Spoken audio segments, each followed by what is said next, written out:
Guys, welcome to the first ever episode of the Martial Mindset Show.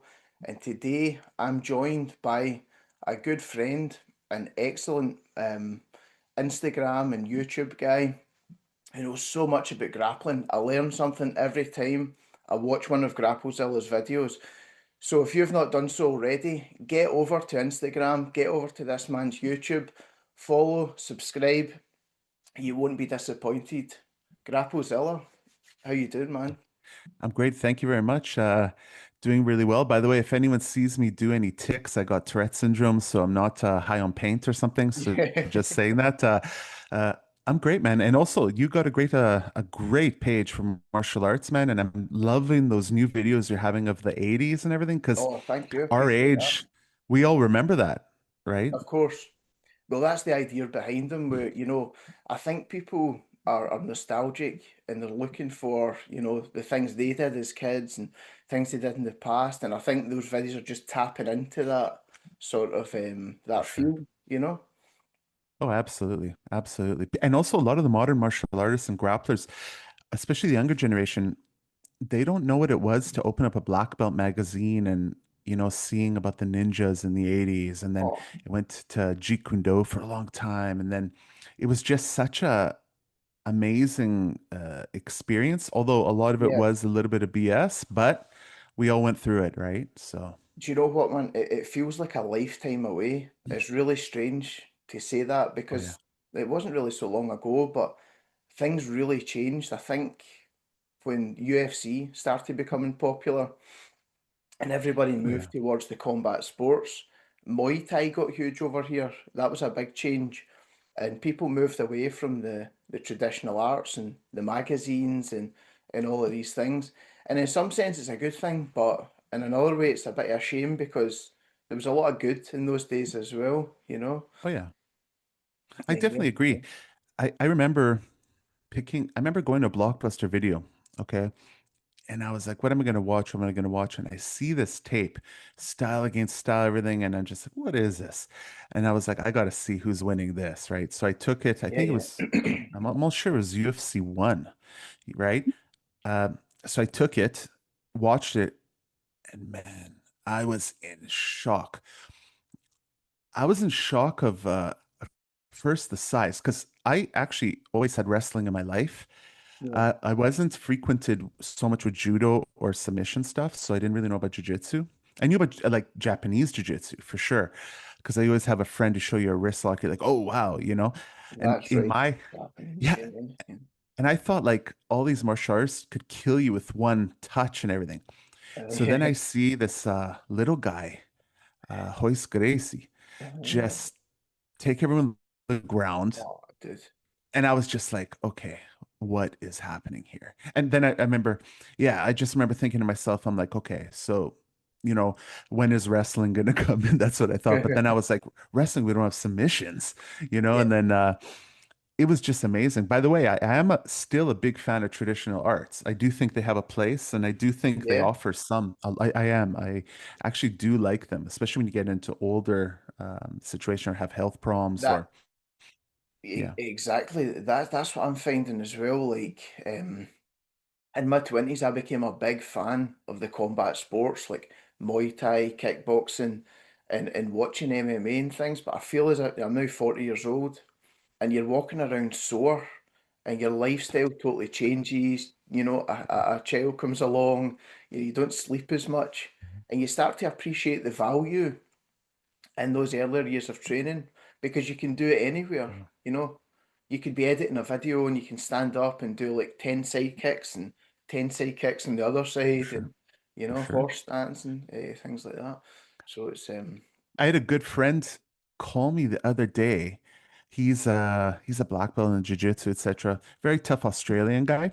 Yeah, yeah, And he was asking about my health because I had some health issues the last few years. yeah, And then he yeah, goes, he's starting to feel it. He's in his 40s and he goes, don't laugh at me. I think I'm gonna go into Tai Chi.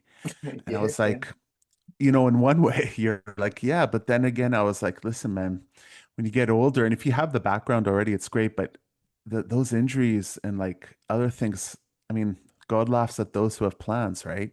Yeah. But And then again, I have a very close friend here who's a red and white belt. Okay. And he's 73 and he still Yeah. rolls every day. But Wow. he says if I ever stop rolling, Yeah. it's done. He also works out, but he rolls very differently now. It's not like that. And he got his black belt from, he was one of Hickson's first black belts. He Wow. grew up with the Gracies. Later on life went to jiu-jitsu. He was actually a professional volleyball player and he's Really? just, yeah. And it's interesting because, and I go, oh, I'm so old. He goes, oh, shut up. I'm old. You're not. And, you realize everything's relative, Everything's but relative. Yeah, yeah. everything. And I'd be curious to see, how people roll with him. Did they take his age into consideration, or No, can there's a no? lot of people who are disrespectful. They roll as hard as they can. But he's a big guy and he is Yeah, a I think carioca, which is someone from Rio. Mhm. And yeah, he basically just chokes them all. He chokes everyone. And man, I remember the first time I rolled with him, uh, he got me in a cross collar choke. And I was like, there's no way this guy's going to cross collar choke me. And man, I never felt a choke. It was perfect. And then he just went into little things like just little details, etc., that you just don't see anymore because I think especially in jiu-jitsu, it's moving so fast and the game changes. Oh It got yeah, so for much to sure. the sport. Yeah, like now wrestling's the big thing. Yeah. And then after wrestling gets dominated, which I have two theories what'll happen, Mhm. which I think both will happen at the same time. But uh, yeah, I think either it's what happened is because of wrestling, you're going to see a lot of closed guard developing again for the guys who can't wrestle anymore, like Yeah. comparative to another wrestler. And the second is I actually think if this one art could get its crap under control. What do I mean is like actually start focusing on being the art it needs to be.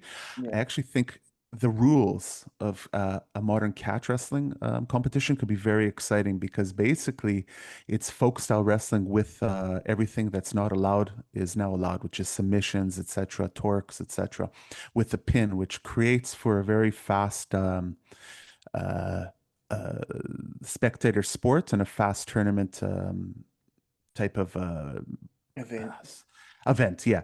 And I just think the issue right now, there, it's just very broken up and there's too much infighting. I don't think there's even a real definition of catch wrestling, but I think this is where it will go. If it'll be called catch or not, I don't know. It might just be jujitsu where they literally rebrand, which is kind of what jujitsu always does. And by the way, I think that's one of the good things about jujitsu, Yeah. right? But I think it'll eventually go there just to as another way of, and I think another thing, once we have that, I think MMA will change how it looks as well. You'll see a new type of wrestler come in that is not wrestling with jiu-jitsu, but wrestling more with catch, which means they're going to go more towards pinning the opponent and submitting them, or punishing them with ground and pound, or obviously always going to that top position, which is very emphasized because you have the pin. And then they'll learn Yeah. some guard, etc., what to do, etc. But that's my theory.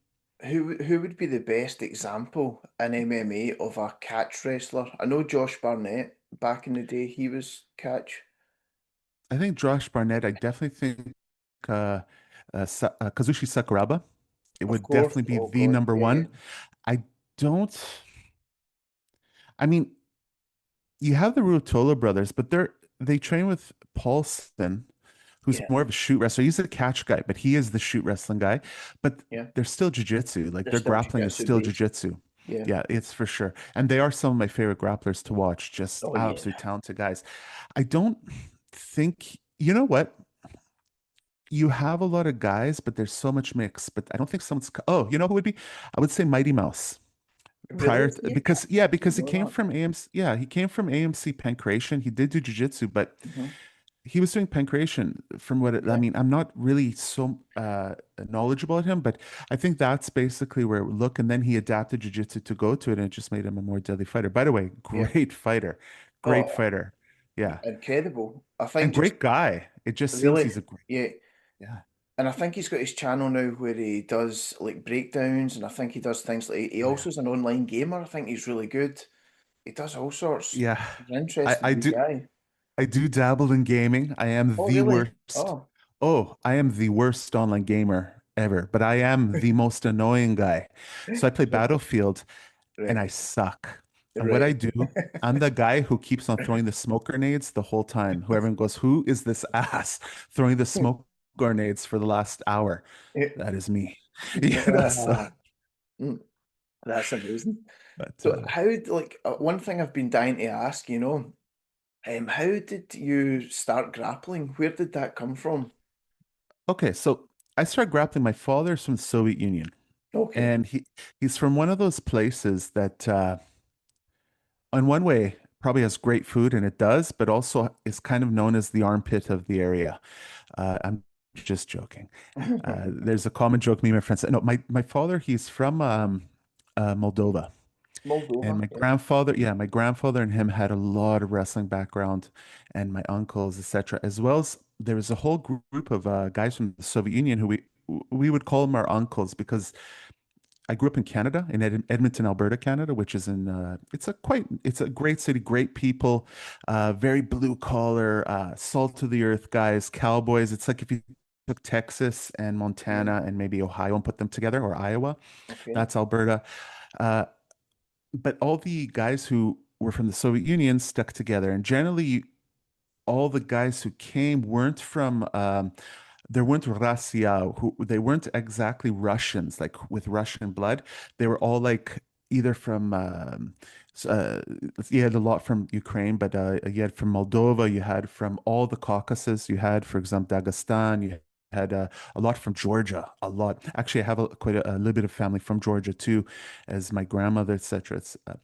But you have a lot from the stands, Tajikistan, Yeah. Uzbekistan. There was from Kazakhstan, none from Kyrgyzstan there, and none from Turkmenistan. And all these guys wrestled, all of them, Yeah. and it was in their blood. Okay, so every time the kids would meet, they would have carpets on the floor. We just wrestle like since I'm a kid. Yeah. Just like you would see in Brazil, kids would play soccer or in hockey, Canada. I mean, if we weren't wrestling, we play hockey, of course. But outside, we'd go play hockey or in some way baseball or football. Or in Scotland, you would see people probably play soccer or Soccer's a big thing. yeah, or Yeah. if you go to Ireland, you see fist fighting. No, I'm just joking about Irish, but the Irish are tough, right? But Exactly. you would see that or rugby. Also in Scotland, rugby you would see for Yeah, sure. yeah. You know, so we just wrestled. So I knew all the like Malnitsia and all the Russian moves, and it just was natural. Every day Wow. they would get together and we would wrestle for hours and hours. Mhm. And there wasn't a local club near me because I was in the West End. The local club was in the South Side. It was just too far to go. But all the kids, all we did is wrestle, you know? So then came, I went to I mean, I remember my first martial art was actually a traditional martial art, which I didn't actually think wrestling was a Mhm. martial art. I thought it was wrestling. I thought it was just Exactly. sport. Nobody did Like back if I got into then. a fight, I would always wrestle the kid. I'm not saying I'd 100%. win or not, Yeah, but I always wrestled the kid. yeah. But for me, I was like, oh, I want to learn karate. I saw Karate. a karate kid and so I Oh, went dude, to, yeah. yeah, it was Wado Kai karate and I loved Okay, it. yeah, yeah. Yeah, I yeah. loved it. And I Nice. remember I had my first sparring match Yeah, and yeah. I got hit so hard. I was like, I think six or seven. And then so I went to go take the kid down. They're like, it's Yeah, not yeah. allowed. And I got up and this kid was nailing me. And I was like, okay, just take it. And like, I wasn't a good karateka, but I love it. And I mean, if I Yeah. had my health, I'd probably go to that in my later years just for keeping up. And Sure. after that, I was always about sports, especially hockey growing up in Yeah. Edmonton. Oh, right. Obviously wrestling and Did you play etc. hockey? I played hockey. I was pretty good. I was Nice, pretty nice. good.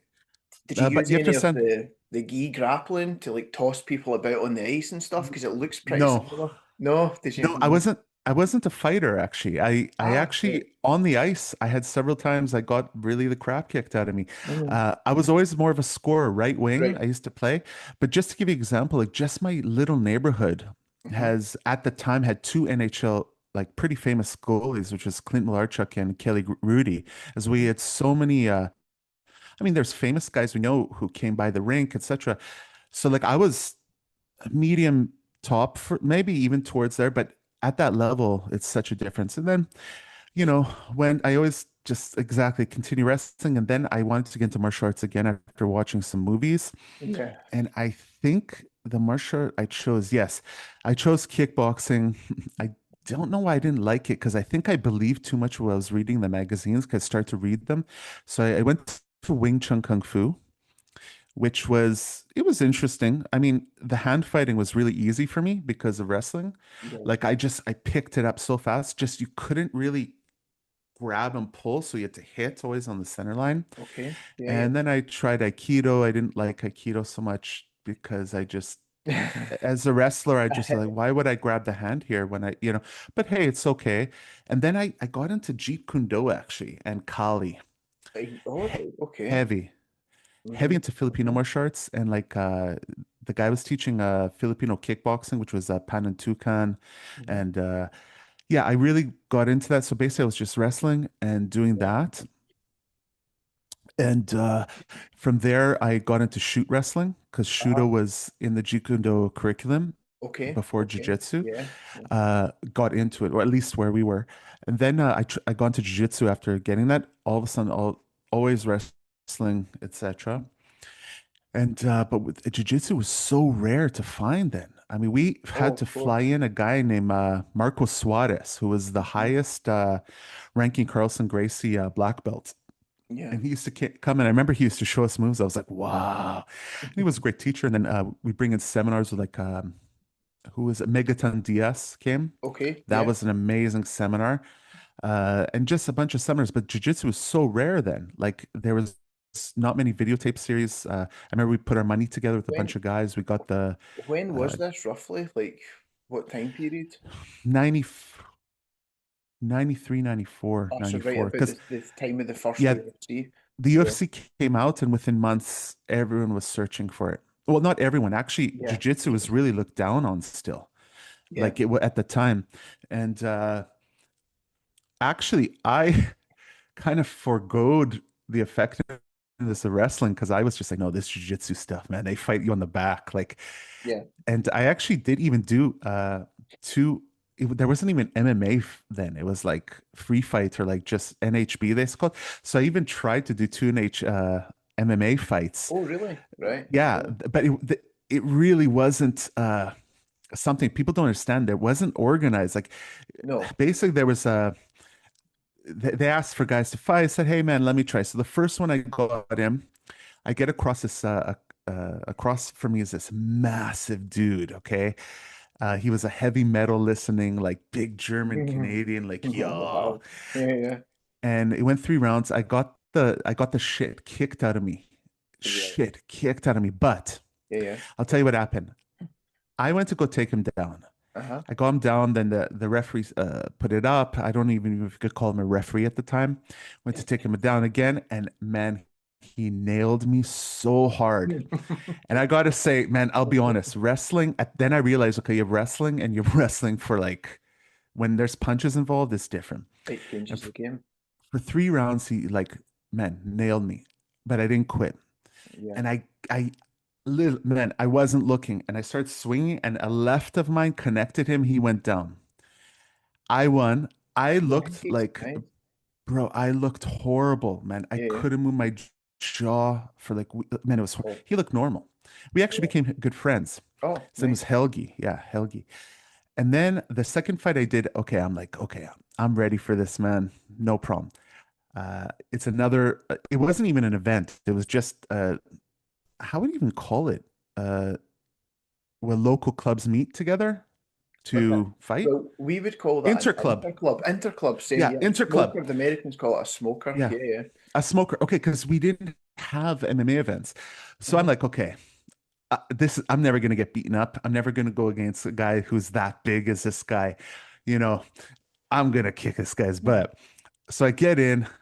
I'm I'm striking pretty well with him, okay? Mhm. I go to take him down. I'm going to ground pound, and next thing I know, I get into a triangle, and I'm like, no, man, this ain't gonna work on me, and I'm not getting out of this triangle. And I tapped, basically falling out, and I just said, okay. And then I just said, okay, jujitsu, Yeah. this is where it's at.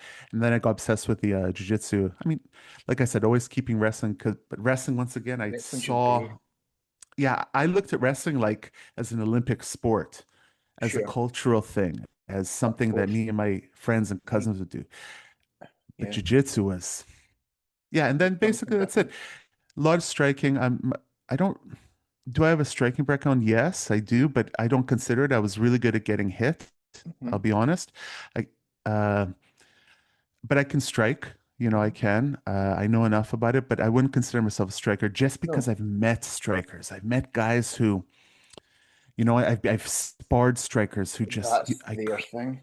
That's their couldn't thing. do anything, man. Just get hit. Like I would just get hit. Fair. I didn't quit, didn't get out, but I was just like, this is kind of getting tiring, getting hit.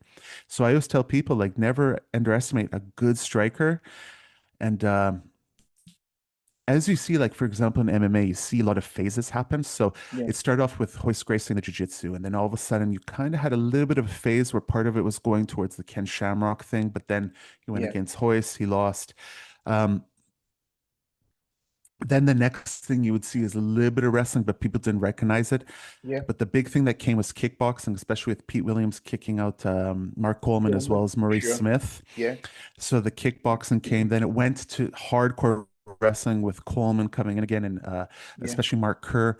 Back here. And then it got to more where MMA started developing a game of lay and pray, ground and Yeah. pound, Hmm. sprawl and brawl as they called it. The So Chuck these are like, Liddell sort of thing. yes, exactly. And then you had all of a sudden the Militech guy. Okay, we got cut out. Now we're back. Um, yeah, Pat Militic came and I mean that whole introduction, of course, with Matt Hughes and all the Yeah. guys through Militic, Hmm. that really MFS Militic Fighting Systems, I think it was called. That's right. They Yeah. really changed everything. Then you, at the same time or prior, I apologize if I got it wrong. You also had Hammer House coming with the wrestling, and actually one of the most interesting ones was Raw, which was Real American Wrestling, run by the Rico Like Chipirelli, really? who was a U. Yeah, this was actually, if you look at like the level of wrestling that Raw had, that was crazy because they actually had guys who I still think people don't understand how good of wrestlers they had. Now, Randy Couture was an amazing wrestler. Yeah. Chipirelli was like, in my opinion, like a really amazing wrestler. Of But they course. had a guy named Tom Erickson, this heavyweight, the Yes, big I'm cat. familiar with Tom. Yeah, yeah. Now, Tom Erickson, that guy can wrestle. Now, people don't know. Um, I'll say this. One of my heroes when I was young was Bruce Baumgartner. He was one of the greatest heavyweight wrestlers of all time from the US, won four Olympic medals, two of which were gold. He won a silver and a bronze. And he's a very honest guy, too, which is what I like about him. He was the head of US wrestling, etc. Huge guy, Mm. very great. I think he now teaches at Hillsborough High School. He might even be retired now. So Tom was the guy who was always meeting Bruce in the finals to make the US team and most of the time and other things. So he was right at that level. Now you took that elite wrestling and you put it into MMA at the time. He was a really scary dude, Yeah. right? If you took his wrestling now and put it into MMA with what they know in striking as MMA as a sport, Yeah. I mean, man, I think this guy would be the decimator, right? Really? Uh, yeah, Yeah. you had him. And then, anyways, you had that from Militic, and then what Yeah. happened? It's MMA started to develop into a different area. It went back again to Jiu-Jitsu, and obviously, I would say Muay Thai phased from Brazil, which were obviously the BTT Brazilian top team, Of and you course. had, of Yeah. course, Yeah. Shoot box. shoot box, and from there, I think that's when, after this period, you see a real um, breakaway into what the technique of MMA was. And the reason why was because of one thing and one thing only: money. So what happened is Pride stopped being Pride. UFC Yeah. bought it. They got nailed by the. I'll let you, for you, those of you who don't know the Yeah. story. Basically, the Yakuza sold it to them, and they sold them a bad company. In the end of the day, it wasn't there. And the UFC then became what the UFC today is because at the time of Pride, UFC had events, but it wasn't like Pride Mm. in terms of stature and how it was there. But then you start to see a lot more of what we see in MMA today, a lot to do because of the money coming into it. it was now getting to be mainstream, not yet, but the cage now was not, it wasn't a thing of you had one big event in the ring, one in the cage.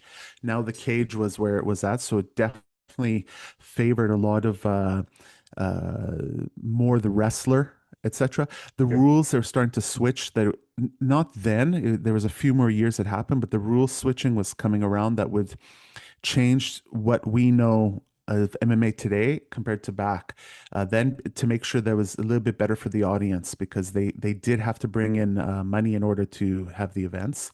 Hmm. And I think that's where we see the real big difference.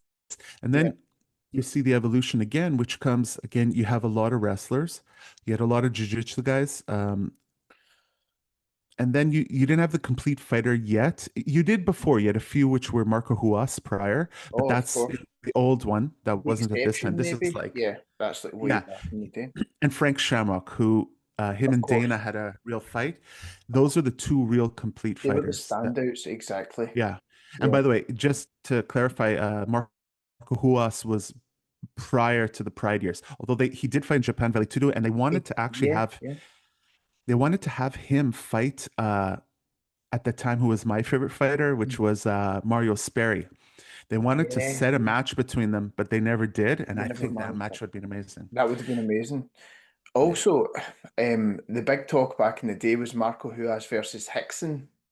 Oh, What's your yeah. take? What's your take on that fight? Who would have won if they fought? I mean, in Brazil before Hickson left, if that In happened, Brazil, I think it a yeah, lot matters in a cage or not, which it wouldn't have probably it would been have in been a in a cage. ring probably.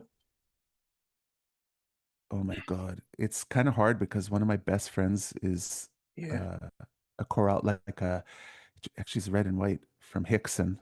yeah. So if I say this, but I think who else might have taken it? Really? Yeah, Wow. I think Wow. Hickson would have had a really hard time Time on the taking feet. down Huas. Yeah, I think Huas. I and I think Huas's size. I Yeah. think if it got to the ground, Hmm. I think Hickson would have taken Of it, because course. Yeah, yeah, I just think Hickson's jiu-jitsu, like I look at jiu-jitsu like a map, right? yeah, So it's hard for a lot of the younger guys, but you didn't have Google Maps. So imagine you go, when we were young, we go to the local gas station and say, do you have a map for the city, a map for the province or state, or sure. if you live at such, or the map for the country? Hickson's map is a map for the country, and Yeah, it's very defined what to take to make sure it's the most efficient drive possible. yes, So I think Hickson would have taken on the ground for sure. I yeah. think there wouldn't be any competition there. But I have to be 100 honest here, and I do Hmm. think Hickson will have a very hard time taking down Huas. Yeah, It isn't the Muay Thai especially. It's the fact of Huas's footwork, and he could read the takedown. I think he could yeah. read it. It seemed to, I mean, it's when he came into UFC and he was nailing people with those low kicks as well. He just Yeah, seemed to have the striking part down. I think he was, I could be wrong, but I think he was a Muay Thai champion in Brazil at one point. I'm pretty sure he was too. Yeah, I think he was. very And good Muay Thai fighter. he also had a background in Taekwondo as well, Marco. Who Yes, he had Taekwondo, He's Luta Livre. Taekwondo, Lucha Livre. Yeah, I'm sure I've seen him in a kickboxing ring, wearing the kind of long gi pants, doing that thing as well. So he was yeah. very well versed. Also very structurally built. Like he just had a very good body where he had the strength plus the stamina. Yeah, Um, his that makes sense. stance, how he always brought it a little bit down. It made him very hard to knock out, to take the punches. He was there to mitigate the damage. And I don't know if it would be a wise idea for him to low kick Hickson, at least not in the beginning of the round, because Hickson would look for that in order to Oh yeah, yeah, initiate, at least to get to a clinch. yeah. But I think he could keep him off with definitely with the punches coming in, because I just think his punching was so much cleaner. He covered his chin much better. He did. Um, I don't know if the Bayana, like the Yeah, Gracie, the coming up to the the Bayana would stomp work with kick. him. Yeah. Yeah, Oh I no, the don't know if Bayana takedown, the double leg. yeah, Yeah, the yeah, Bayana's the takedown, but I mean yeah. they'd fake the stomp kick to Bayana. By the way, by far one of the best techniques that a grappler can know is that That if Piazza there's one stuff. thing I got to give the Gracies, Yeah, yeah. there you go. It works. If you're a grappler and you're afraid of getting struck, if you're not used to getting struck in the face, Yeah, yeah, and yeah. you're going to someone who doesn't know any or takedowns, Mhm. but you're afraid, just do the like faking the kick, putting your head down. When they go to hit, go under for the bayana, which is a double leg I takedown. think Hoist did that in UFC one against the boxer Royce against Gracie. was it Art Jimerson? I'm sure it was. Art Jemerson, I'm sure it I was think that. it did against everyone. He was very much, almost everyone. I mean, he was Uh, very much about that. And when you watch those old tapes of the Gracie challenge matches, that was their Oh, go-to. yeah. They came in with the Piazza stomp kick. They go high Amazing. and then they go low. So they move Amazing. their hands high, then they go low. And I've always said that if I ever find myself in any kind of trouble, like a self-defense type situation, that would be my go-to move. Oh, yeah. If I Yeah, had to yeah. take the guy to the ground and Oh I yeah, was afraid of the punches, it works, man. because it shuts the distance and they don't know what's coming. So, Yeah, you can come in behind a jab or a cross as well. But I suppose with that kick, it's like people who are not used to being kicked in the legs and stuff, they worry about that stomp coming in, and then you for go sure. high, they think a punch is coming, and then immediately you're on the waist. It's a great technique. Also, it works without any wall behind you. Because a lot of times when you Okay. do, let's say you're fighting someone and they have no wall behind them, but let's say I'm fighting you and the wall's to on my left. I don't know if it's your left from the camera. Yeah. What happens is I want to get that wall behind you, and then I can initiate the takedown. Because if not, you have room to go backwards. I'll give you an example why this is very important for a grappler. Grappling, especially wrestling, I Mm. mean, I'll talk about, has one rule that makes wrestling possible in a match, which is the rule of passivity. You can't be passive. So if you ever remove that rule, let's say you and I are to wrestle, for Yeah. example. Let's say, for example, let's say I do have the ability to take you down. Maybe I do, maybe I don't. But let's say I do. Yeah. If you wanted to wrestle me and there's no passivity, man, every time I come close to you, just move backwards over and over. It's going to be harder for me and I'm going to have to shoot or I get develop you. something to Yeah, get yeah. there. And in that time, you're going to have to, you could knee me if we were fighting, right? For Mm. example, or hit me or etc. And I would have to actually, in order to shoot further, generally I'd have to expose a little bit my Overextend. arms to go out. I would have to Sure. probably put my neck a bit more and I'm more exposed to guillotines, etc.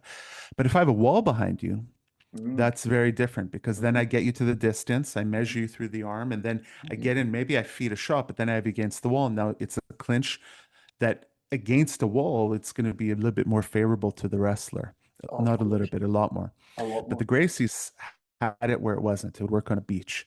And a lot of people crap on them. Okay. And I actually am on some other podcasts where the guys are not big fans. And I I always say, never listen, that. Yeah, yeah. I actually like them. I actually do Yeah. like the old stuff. I like what they did for the martial arts. I like Exactly. I actually think the Gracie defense has its place. Sure. I don't know if it's a combative, but it definitely has its place. Mm-hmm. Uh, um, and yeah, I like to give respect to people, and that's where it is. But the Gracies, Yeah. yeah, they had especially with Hoist, because at the end of the day, if it wasn't for Hoist and that UFC, what would we be doing? What do you think we'd be doing today? Like honestly, That's a great question. Would mixed martial arts have even been a thing? I think we would have probably gotten there some way or another. Like I think it maybe been a slow revolution. Like it would have taken a longer time to become what it is today. So I think the Gracie family accelerated our push towards what we now know as mixed martial arts. So they deserve a lot of credit, in my opinion. Um, and I'm I actually agree. quite, I'm a fan of their style. I think it's a good, especially for somebody who has never grappled, they've never did anything like that. I think it's a good base for self-defense, like just knowing that first like 30 something moves.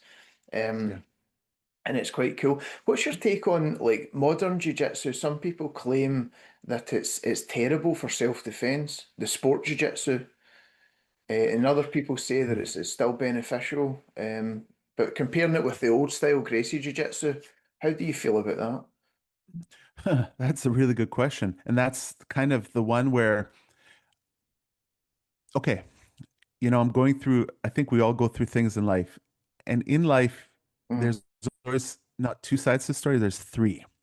And the three okay. sides of the story are this: what he said, what she said, and then the truth. Okay. So we're gonna go down with the truth. So I think training in any type of jiu-jitsu is definitely going to be beneficial over having nothing. Okay. Hmm. That's for sure.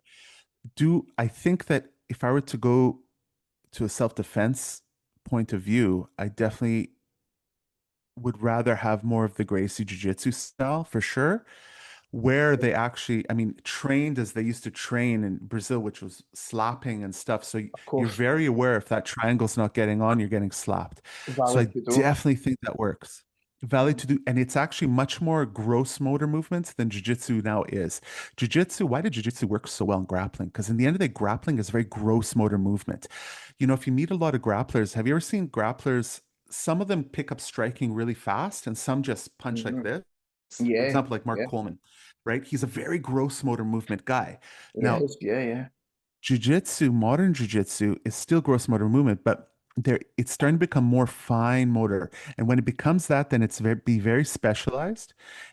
And under adrenaline and certain situations that you get in self-defense, mm, which could be someone's beating the crap out of you, about to rape someone in your yeah, yeah, family, sure, you want to stay gross motor, easy to remember. And I think that's where Gracie Jiu-Jitsu definitely excels over yeah. the modern sport Jiu-Jitsu.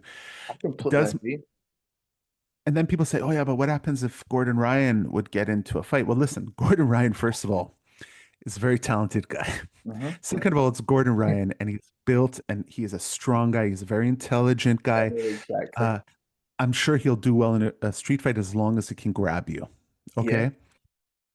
But I don't think Gracie Jiu Jitsu, at least the self defense aspect, yeah, is going for, you know what it is like this? This is yeah. exactly. If I were to explain what the difference between street fighting and self defense is, okay, Hmm. this is it. Street fighting is like you get a good fighter and you want to be the best street fighter in the world. So you talk about attributes a lot. Like if you're fast, you got to be fast. You got to get that jab out. You need to kick him in the nuts, thumb his eyes, like tickle his googlies, as they say. In Scotland, we used to have a say, tickle him in the googlies. The googlies mean the balls, right? So as a joke, the Scottish guys would say is, but self-defense is this. Can you teach it to someone who is 24 years old, not athletically gifted, not a very pacifist type of guy, doesn't really like getting hit, Hmm. but enough that he can defend himself in a situation that he doesn't expect or is prepared for. And that's where Gracie Jiu Jitsu really works. Are there other arts that can help there? Sure. You know, you have JKD, you have Tony Blauer stuff, you have Krav Yeah. Maga, you have many other martial arts, Hmm. and each one is taking the road to it. Gracie Jiu Jitsu, it comes from the emphasis of that someone contacts you, they have grappling, you got to take it there because it's the force mitigator. You go to Krav Maga, it's more about keeping everything simple, shape, and striking, right? Hmm. So it's not that one's there, it's just what's your goal. But yeah, I do like Gracie Jiu-Jitsu. Yeah, Put away all the politics and all this. I do think it's good. I do think thank you, Gracies, for what you've done, sure. because without it, we wouldn't have what we have MMA today. Where would MMA be? Who knows? Probably go more the Japanese route with Pancrase. I think Yeah, there, maybe Shuto. And I think it would be much more, we would definitely see much more striking based guys. Wrestling would still be there, but you'd probably see not as much finesse and grappling as you do. Because jiu-jitsu really, that's where the finesse is, if I would say. the submission holds. Probably you would say number one Yeah. martial art for submission holds. It could Yeah, be argued, but this and catch wrestling, these two, because yeah, it's just a different it's a way. But take. I think, like, Hmm. I'm a jiu-jitero, like a Hmm. jiu I love jiu-jitsu. Yeah, So for me, I love the way that it looks at a position before submission type of that's a art, big part. Yeah, the definition of how to get the submission, when to abort it. I yeah. think this is it. I'm going to I find, actually ask you about that, because I've seen videos of people in MMA and in street fights as well, and they catch a person inside a triangle choke. What's your take on this, right? So they lock up the triangle, perfect, and then Mhm. the person begins to lift them up into the air. Now, I started off in a more traditional jiu-jitsu club. We were always taught that if somebody starts to elevate you from the ground, you've got to let go of that triangle and go for something else. Possibly the old sweep, the Yeah. tripod sweep, but change onto something else. But you see more and more often people holding on to that triangle, allowing their opponent to lift them up into the air and then Yeah. slam them and drive them into the mat and sometimes knock them out. What's your take on that? Well, I got a really good take on this. Yeah, So, in terms of the triangle, I mean, at what level? Because if you have a triangle someone and you can grab their hand that you have inside, you can always go to an omoplata and then sweep from in there. You can go to a star sweep. You can definitely do yeah. uh, many types of sweeps, not sleeps coming out. Mhm. But I remember, I can't remember if it was actually a grappler who told me this, but I think it was actually a self-defense guy. So Yeah. I used to do a lot of Tony Blauer stuff because Mhm. the Kali school I used to train, I was also a Tony Blauer Yeah. affiliate. And he said something, I'm pretty sure it was him who said it. And I want to give kudos to him. Very, very smart man. And he said, what's the difference between a good and a great grappler? And he might have got this from someone else, by the way. So I don't know. And he probably did give respect to it. A good grappler can get any submission. A great grappler knows when to abort the submission. Okay. And I think the more you look at it, I think it's very important, especially if you're on concrete, to let go Yeah. of that. And also, you have to also know from this position what are your options to get out. You know, if he gets out and he's about to slam you and you let go of your legs, he's most likely going to go upwards. It could give you a very good chance to get up in order to fight again and give. There's so many. It's very dynamic, a street fight. Also, getting knocked out on the concrete is it's actually probably the most common way of getting knocked out in a fight. Yes. There was a very interesting YouTube channel where there's this African American guy, big black guy, very, Yeah. very honest, very smart. He articulated his words in a way, his speech that you can understand. He was in jail for a long time. Yeah. And then he got out, started a YouTube channel. I forgot the name of it and I apologize. And this guy tells you any question you have about jail, he tells you. And someone Mhm. asked, you saw a lot of fights? He goes, yeah, I saw a lot of fights. He goes, the most common was that someone would double leg the guy would fall on the concrete, he's out The head goes back and it hits the concrete. for sure. Terrifying. Yeah. And if not that, I would imagine it has to do with maybe a really hard hook or right cross, usually right cross because people don't really hook in fights properly. No. But I definitely think you want to let go. And also, I think Yeah. uh, another thing is when to actually get the triangle. A lot of people sometimes try to go for the triangle when they don't have an angle of their body compared to the others, as well as they go on the triangle when the guy's head or girl's head, but let's speak more realistic, a guy's head is too high. The triangle, in my opinion, the real Okay. secret to it Yeah. is when to get it. Okay. And that it's better to get it when the person's head is lower. The minute they're lower and in position, it's right there. Okay. Okay. That's the key. I'm with you. And Yeah. once you have that, the triangle is much easier. And it's much harder for them to lift you up the lower they are on your body. Of course, because then their Okay. back's bent over. Yes, and the leverage is based on yours. So I think this is the key to it. Uh, in a street fight, would I do a triangle? I mean, I would do anything that would get me out if I Oh yeah, could, if yeah, it's for sure. there. Yeah. But I would probably not go for any type of submission. I would always, like my jiu-jitsu game is very weird. I usually try to sweep, get on top. So I Mm. would probably try to get up as fast as I can. I just being on the ground in Being in on a street top. fight, it's very scary, man. But if you're on the ground, a lot of people are like, oh, jiu-jitsu has nothing. But at the end of the day, jiu-jitsu does have something. It Of it course it has does. addressed, Of you course can it fight does. off your back. Yeah. Oh yeah. I mean, it's a But purely defensive art, which is fantastic. do you think though that the sport aspect of modern jiu-jitsu encourages people? Because I know in the rules in a jiu-jitsu match, you're not allowed to slam your opponent. So maybe that encourages fighters to hold on to submissions and things when they're elevated. Whereas in Yeah, the it past, does. when it was under Vale Tudo or MMA rules, people would Yeah. naturally let go because they knew the slam was coming. Yeah. Whereas maybe same with leg locks. I mean, leg locks are hugely popular, a Yeah. devastating move. If you catch somebody in a leg lock, you can tear out their knee. But in a street fight, if that person manages for whatever reason to base themselves and they can strike down the way, so could the new sport aspect could that encourage bad behavior if you like in a For sure. self-defense scenario? For sure. The way you train is the way you fight, Okay. right?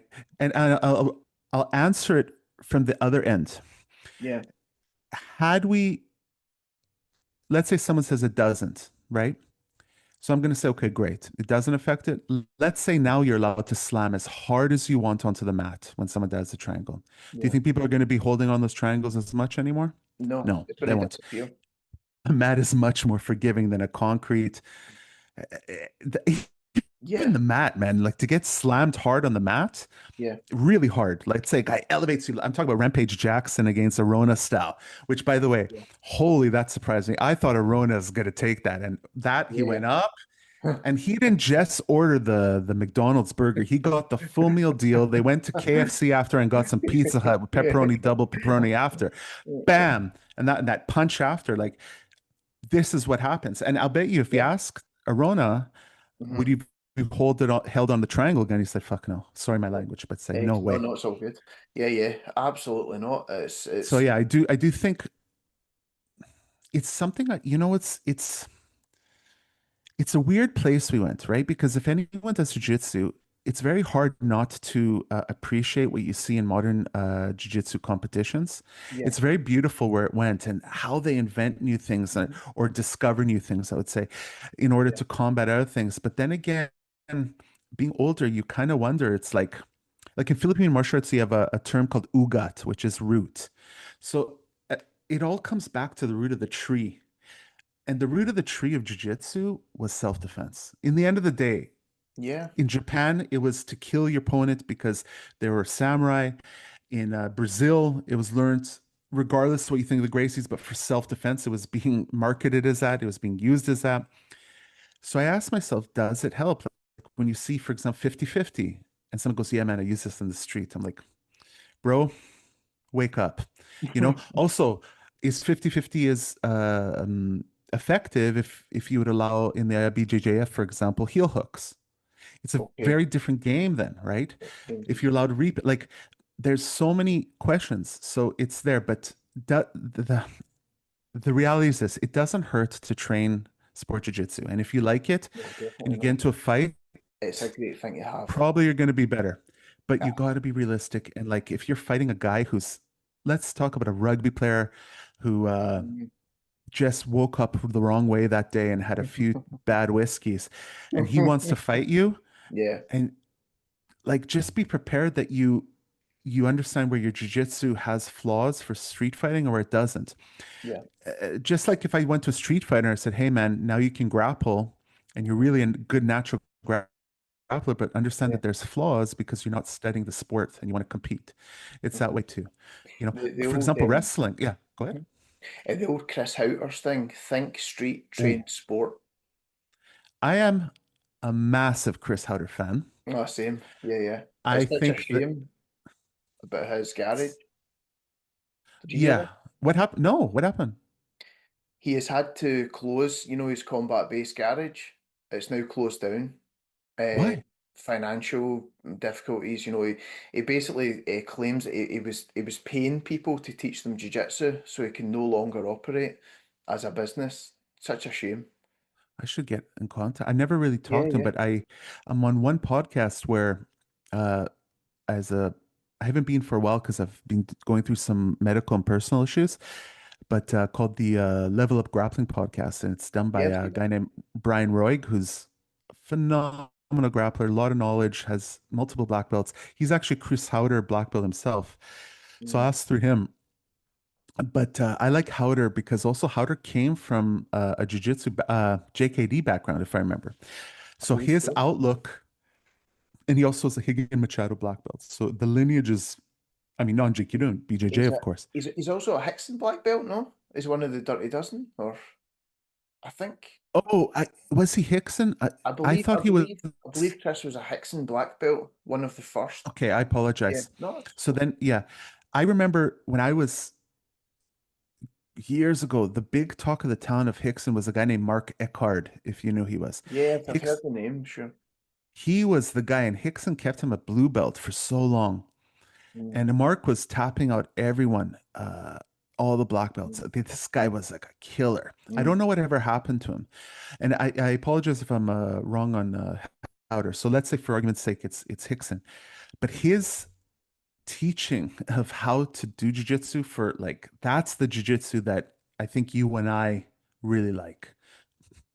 You Yeah. know, it's the rules, it's the goal, like, always be on top, always, I like his jiu-jitsu. I think it's good. I have a good friend who fought him in a jiu-jitsu match. Hmm. I mean, they must have been blue belts. I won't say who the winner was, but Yeah. I saw the match. And Hmm. just to give you an example, that I mean, Howder's really there from the 90s. I mean, even Yeah. he's real. But I'm It's that sad to old hear about school combat jiu-jitsu. base. I know, yeah, yeah. It's quite a recent development. I'll send you the video where he speaks about it. Uh, Please. yeah. Yeah. So I think we both agree, there's pros and cons to both the sport and the self-defense. I think when you go too far down the road of self-defense, you can then take away some of the live trainings of the live elements of training, which is also unrealistic. Yeah. Like the whole Gracie like self-defense curriculum where they teach Yeah. how to disarm people with knives, or it's like throws, but they're performed in a static environment. So it's just throwing a person who's compliant. And I think that's also a huge problem. So Big maybe problem. like somewhere in between where you've got some sport element, maybe like Valley Tudo, but also you've got the kind of core Yeah. jiu-jitsu, which really works in that Absolutely. environment. Yeah. There was Which, Tim Kennedy, oh yeah, if you who's a former Green Beret Special Forces. There was a big controversy now about him, but I won't get into that no, that's because I fine. still like Tim Of and I course. think he's legit UFC fighter. So he does jiu-jitsu. He's very good at it. And what Yeah. he does for knife defense, they do it full out. And they have knives that I even think have electricity on them. I've So seen like you this. get a Yeah, yeah, shock. yeah, yeah. Like that's gonna really acid test your skills. Do you Exactly. know what I mean? Yeah, Like, yeah, yeah. I especially think with a guy like Tim coming after you. that it sort of reminds me of way back in the day. I don't know if it's still a thing, but you the Dog Brothers in California. Oh Do you yeah. remember I that? It was love the Dog Cali guys, Brothers. I think. Yeah, I fought not with the Dog Brothers, but I fought like just with friends at the Cali Club some of this. Yeah. Oh my God. Oh Those my guys, God, did that hurt? oh my God. I mean, they wear a sort of like a fencing mask type thing. They've got gloves and Yeah. they're like hitting each other with sticks. And then it basically becomes, whenever they lock horns, it becomes an MMA match from there because they throw each other, they get on Yeah. top, there's ground and pound. That's a really So cool in thing. Cali, by the Mhm. way, it's not just Cali. They also have a guy who came there from the Thai one, which is Krabi Korbong. They have a Oh, guy. yeah, Krabi Krabong. Yeah, yeah, yeah. They have every. So what happened is in Cali, basically, what's interesting about Cali is Scream Arnis, but I'll talk about Cali because that's where I came from. Actually, I used to actually instruct, coach people in it, as well as shoot wrestling and wrestling at my friend's local club, who became a pro fighter, etc. But Kali, basically, the interesting thing is you have three ranges more or less. You have Largo Mano, you have Cordio, and you have Medio and Cordio. So in the end of the day, and I apologize if I got it wrong, I'll explain later. I have a bit of brain issues after a big surgery. But No problem. what happens, Largo Mano is basically your long range. So it's if you and I stand together, and this is your fist and mine, Yeah. and our bodies there, it can barely touch. That's Largo Mano. Then you'd have Mhm. Medio, and then Cordio is there. Yeah. So what happens? It showed that Medio doesn't exist, at least in these full-fledged fights. Largo Mano stills. When you and let's say you and I have two sticks and we're going, Sure. if we're in the outer range, we Yeah. can get each other. So that's where I want to. It's called defanging your snake. So I Hmm. want to hit your hand so you can't grab the, The the the stick anymore, weapon. etc. Yeah. Maybe hit your leg, etc. Keep out. But the minute it goes in, it went straight to grappling very fast. Maybe it's some things like abanico, which is a fan movement, etc. Yeah. Or you'd use buno, where you hit the guy with The the part tip of of the the, stick. yeah, yeah, Sometimes you'd have like some of the chokes were there with the sticks, yeah. but it went very fast to grappling. And it was such an interesting insight into combat. By the way, in UFC one, they wanted to put Dog Brothers matches, and they weren't allowed. They was thought that it would be too violent, I've heard which it about probably this. was. And there also, I think there was an MMA promotion back in the day which did. Oh, I think there's a guy, now I could be wrong, but I think he on Instagram he's called Tap Out the Truth or something along those lines. oh, And he claims that he invented the octagon and things like this. And I'm sure could be. he had a mixed martial arts promotion way back in the day which did a combination of both. It had the MMA fights and it also had the Dog Brothers style stick fighting Oh, as well. And do you know what? Like, if somebody came along, like a big business mind, and took that on board and had like, some form of weapons fighting where it merged into grappling, I think it would do so well. Like, I oh think yeah. it's something different. But you They would, have it in Europe with the medieval fighting now, where they're taking like swords I and think I've seen that, yeah. which was, I gotta say, I thought that was quite crazy. Like they're And bashing each other. It just was like, the what is the they're claymore? wearing I was like, full like chain armor. full. Uh, Yeah, but I was yeah, like, what a happens bit if something clunky. gets in? Or like, can you imagine you take I mean, you're Scottish, you take with that big claymore and you just smash a guy in the leg. He won't feel that. Come on, you're gonna Come feel on, that for sure. You 100%. know? Yeah, yeah. But there's just something really like I think I'm not a huge fan of the medieval style fighting, but I think if somebody could get on board and bring in the kind of Dog Brothers style fighting to like an octagon and promote it as a show, I because prefer that, yeah. I prefer that, and I think everybody's doing. I mean, you've got all the kind of like traditional martial arts style competition, like karate combat, total combat here in the UK. Everybody seems to be trying to reach for that new thing that's going to capture Yeah. an audience. And I think we've maybe hit on something. We should start a Dog Brothers style MMA I promotion. I think it'd be crazy. I Yeah, think yeah, it of definitely have need a lot of ambulances too, but that's what makes it course. sell, right? Yeah. So it's an interesting thing, yeah. You like imagine if you had sticks and then you could have a knife, but it had electricity in it, like it's an Electricity. electric Yeah. knife. That changes the game, everything. And I mean, I bet you a year later, all the thoughts someone had about their weapons training and training in general just changes, It right? just changes. And By the way, it's not pleasant to get in those. Like I've done a few of those as a youngin, not yeah. with the electric knives, No, but I gotta tell you, man, I have gotten smacked so hard with those sticks, with it the stick. hurts. And I've Yeah. smacked guys so hard with them too. So I'm Yeah. just saying it's a completely different game with Oh, weapons, man, I mean, you would need to wear head protection at the very for least. sure. That would be Hockey gloves too, you because can your hands will break very fast. you can maybe even I don't know if there's an in between. You could adapt the sticks to make them a bit safer. Like I wouldn't maybe go down the route of like like foam nunchucks and things like that. That's maybe a bit too They, soft. by the way, they do in the Philippines. Hmm. They used to have competitions done, I believe, by Doce Pares Kali, which was run by Kakoy Cañete, who Yeah, was a legend. And what happened in those competitions, they used to wear like protective armor, etc. But in these, you would actually see a lot of the medio, the trapping. It would actually happen yeah, because they could catch you and they'd be hitting you so much with abanicos and hitting up and down. It was quite interesting to see. yeah. And that actually is a very good idea, Andy. Mm, That could be. And from the traditional arts, like I gotta say, I actually quite liked karate combat. I thought that was a yeah. great event. I, And how I, they had different karates. I love that. it gives people from that background.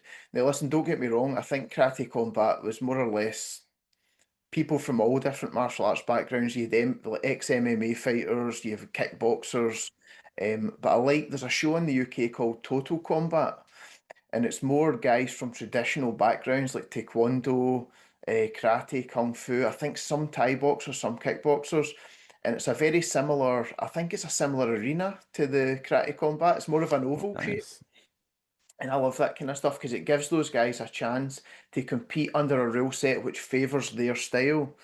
I think when they cross over into kickboxing in a ring, you can cut off the corners of the ring. It's so different to competing on mats. So this Very gives these different. guys a style, a rule set that suits them. You know, I actually think that's a great idea. And I remember watching I can't remember if it was called The Human Weapon or there was this martial arts Yeah, show and they went against a human weapon. Taekwondo guy in Korea Yeah, and yeah, he knocked I them remember both that. out. And That's he was an correct. old dude. Yeah, yeah. And That show, I, yeah, yeah, on you go. I was gonna say, I always said that for most martial arts, and this actually probably comes from doing Jeet Kune Do years ago. Mhm. Uh, I think there's a place for everything, and it gets split into self-perfection, self-preservation. Okay. And within it, you always like. you always have a place. Like, is there a place for Taekwondo? Well, at the beginning UFCs, people said no. Yeah. But then again, you'd see guys use it at longer range. You had the guy from, I think he's from Dominican Republic. I forgot the name. Olympic Taekwondo fighter, and he was actually very good. He still is a large black guy like this. And even Connor used a bit, etc. Oh, And then, sure. for example, people were saying karate wasn't good. And then you saw Lyoto Machida. You saw Machida, Machida do it all the Stephen time. Now, Thompson. he mixed it. And Yeah. Perfect. So we just did a quick break there, and we're back. We were talking about UFC, we were talking about Dog Brothers and different things like that. So we'll just pick up from where we left off. Um, we were talking about like different promotions and how they're because some are becoming popular, you know. yeah, I think there's definitely a thirst for combat sports and grappling arts. And it's interesting because I watch a lot of sports. I love Yeah, baseball, for example, ice yeah, hockey, football, both European and NFL, uh, basketball, you name it. I love it. Uh, but I'll say one thing that's interesting about combat sports, grappling arts, karate events is that still always, to some extent, it feels grassroots. Okay. So I think that's why there's always going to be a drive to watch these, right? Because everyone does martial arts, or I mean, most people do it, they've done it. So they always wonder what's going to happen. And there is a tribalism that comes with that. So, for example, someone who does jujitsu, well, jujitsu is the end all and be all, right? of course. And wrestling, it is most of them still go for the Olympics, but still, or judo or karate or even kung fu. So to see all these arts coming and having competitions, it's quite nice, and it will develop the art as well. We'll see more gross motor movements happen, of course, as we saw, for example, if you take Sanshu, or Yeah, yeah. Sanda. Kung Uh, Lee. yeah, Sanda, which is an amazing striking art. Basically, it's Yeah, Chinese kickboxing. yeah. It's technically different than Muay Thai, how they kick, etc., because they're allowed to throw and they're awarded points for the throw. And I think that, I mean, in terms to MMA, I actually am very positive that there will be a big Chinese influx. When is the question? I don't know. But I think a lot of these guys will come from Sanda with some grappling ability and some wrestling ability. And, China isn't just full of, like, everyone thinks Chinese people are very small, No, but they have different areas, right? You have Yao Ming, who is like 7 foot something. of course. You're going to have this. And I think that there will be an influx, and it will be coming from arts like Sanda, which was a way for them to take Kung Fu and make it into a competitive arena. So, Yeah. yeah. And I think that that's a good point. You know, it's like kickboxing, or it's kind of like Muay Thai from what I can see, but they reward the throw, the hip toss, and Oh, some of yeah, these guys become so refined. Their hip toss becomes amazing. for Um, sure. and the Kung question, I Lee. suppose, Kung Lee. I mean, is one of a great example there. The Yeah. question for me is, how do they adapt to the ground game? How do they adapt to the wrestling? But I think it's coming. I Yeah. think we'll all see it. I think there's two things. The ground game, they're going to have to learn a martial art which will address their style of how they get to the ground, or Yeah. expecting to get ground. First of all, definitely jiu-jitsu is very good for them. Depends what type of or taste of jiu-jitsu do they get. Yeah. And I think you were going to see everything go together in terms of the wrestling. We'll have to learn some wrestling. I would imagine probably be better to learn freestyle wrestling, because I think a lot of their takedowns are coming off of that. But then again, maybe Greco will be good because they don't have that. And once they fight in a cage, it's going to evolve to what they'll understand what they need very quick, Yeah. because they do have the sweeps and everything there as well. So maybe, yeah, but I do think it's quite interesting to see what comes out of China in the next 5, 10 years. And I'm not talking about cell phones. I'm talking about martial arts and fighters. They have that. Yeah. What's her name in the UFC? A very tough fighter. Lawler, She's yeah, I forget her name, but I know who you mean. and I'll be honest, I forget her name, and I'm Yeah, of gonna say the most.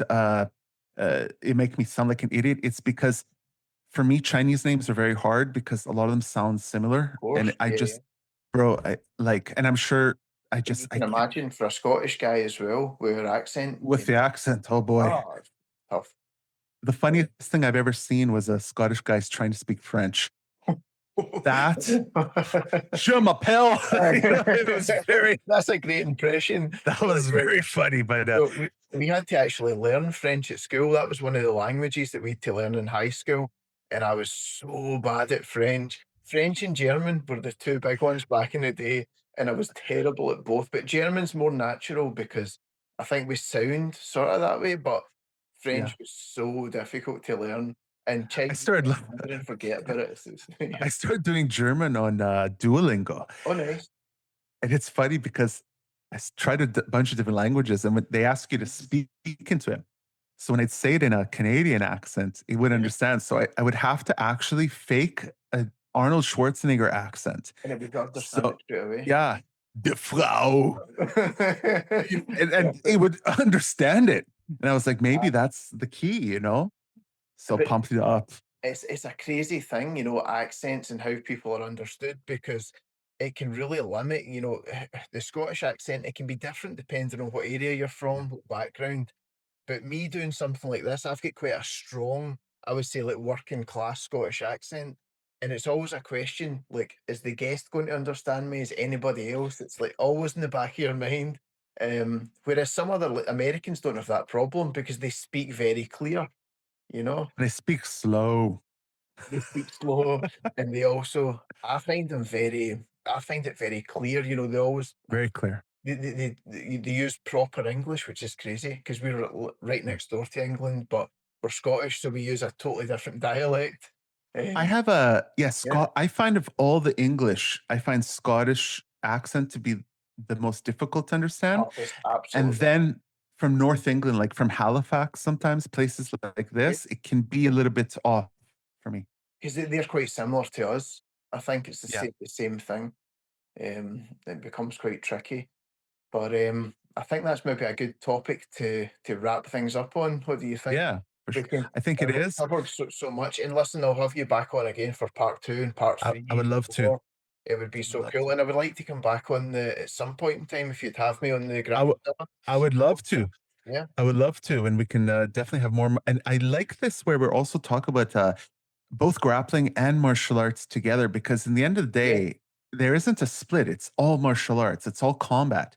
It's just the goal and the method to get there. So I love Yeah. it. I love the traditional art talk. I love the striking. I love the weapons. I love the Yeah. accent talk. Mhm. You name it, I'm there. You actually mentioned something last time. I think it's when I was on your podcast, and it was about a wrestling style or a I'm sure it was a wrestling style where they wear some sort of like a ribbon around their waist and they grab the Oh, ribbon and they throw each other.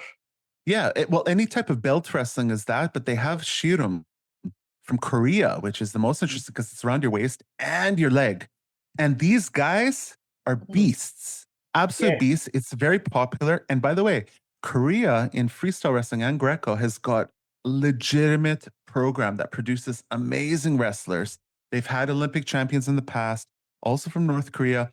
It's in the Mhm. blood there. I It's didn't know part of the about that. culture.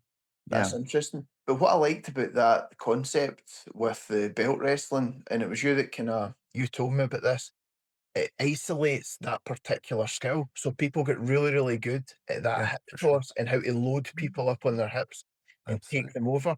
And I think that concept can be applied to any martial art. If you want to work on, say, boxing, just a jab, you know, you're just using one tool and getting really refined in that area, but then bringing it into the whole picture of mixed I martial agree. arts. So I people agree. become specialists in certain things. Yeah, it's like for example, if I really wanted to learn how to kick, I would go to a friend of mine who was Taekwondo background and say, "Hey, let's spar," and he would love it because he would beat me so badly. But you'd understand the timing of the kick, you'd understand the mistakes you have for the long range. You know, and if you're bad at your hands, go to boxing. And if you have a problem in grappling, a lot of these things can be dealt with by just changing a little rule, which is also why we were talking about sports jiu-jitsu is not, in our opinion, is not the same as self-defense jiu-jitsu because No, it had to adapt to the rules that were added that were and the added, goal. of course. And that's I quite like um, peak Conor, prime Conor McGregor. he Oh, would train with a Taekwondo instructor, and he yeah. would work that spinning back kick, and he used that in the octagon, to good effect. Yeah. Well, so that was he must have had quite an open mind, because a lot of people would just have stuck to the kind of Muay Thai style, the Jose Aldos, the things that were maybe kind of more tried and true in the octagon. But he really Yeah. branched out, and that was cool. Yeah, you see it now. You actually see a lot more. Well, I wouldn't say a lot more, but you do see people training in a little bit more longer range arts like Taekwondo, as well as there's a little bit of an influx of Soviet style boxing, which is a little bit more long range, Yeah, especially with that hook, etc. And also the Sambo fighters coming in as well as the Dagestanis. So that's something it's quite interesting to see, And I agree with you. I think that keeping an open mind is the key yeah, to winning in MMA. You have to. exactly. I've always felt in a ring, like a boxing ring, under kickboxing rules, that Muay Thai is probably favoured in that scenario. But whenever you change that to an octagon and people can move around, it's harder to cut off the ring. That's when some of Yeah. your more traditional martial arts and your longer range weapons come back into play, like Stephen Thompson or McGregor in his Exactly. Yeah. time. And that I really like things like that. It's just I interesting how the I'm a arena huge changes. Steve Thompson fan. Oh, Huge. I love him. incredible. Absolutely. And he proved everyone wrong. Like Machida, but even more. Like he just said, people are like, what point? Like, what is this? And then Yeah. he was just pulling off karate. It was amazing. It And was beautiful to watch. also Michael Venom Page. That's another Oh, name, yes. his I mean, style I don't want to really get hit works. by him though. No, That boy is accurate and he's strong and powerful. and he's rangy. He's got long Yeah. limbs, Long and range and a that lot gives of you an outside. confidence, man. A lot of And it's confidence. it's That like that way confidence.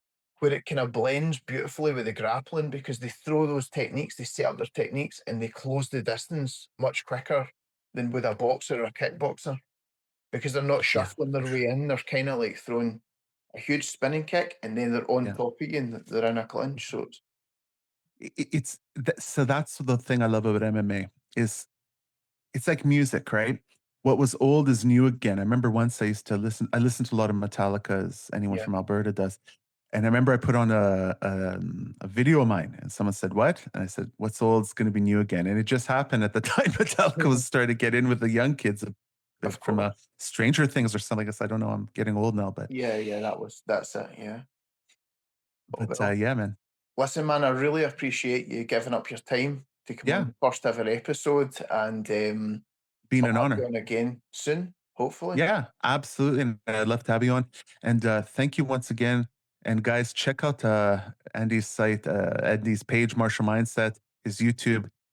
It is great. It's the Black Belt magazine of Instagrams right now, which means that there's something for everybody, and the guy knows his stuff. And the best part is he's got a great attitude in doing it. So that's the thing, and knowledge base too. Thank you, man. I really appreciate that. Okay, Absolutely. well, listen, you have a great day, and I'll You see too, you mate. again soon, man. All right. Okay, bye, Andy. Right, bye, man. Bye bye.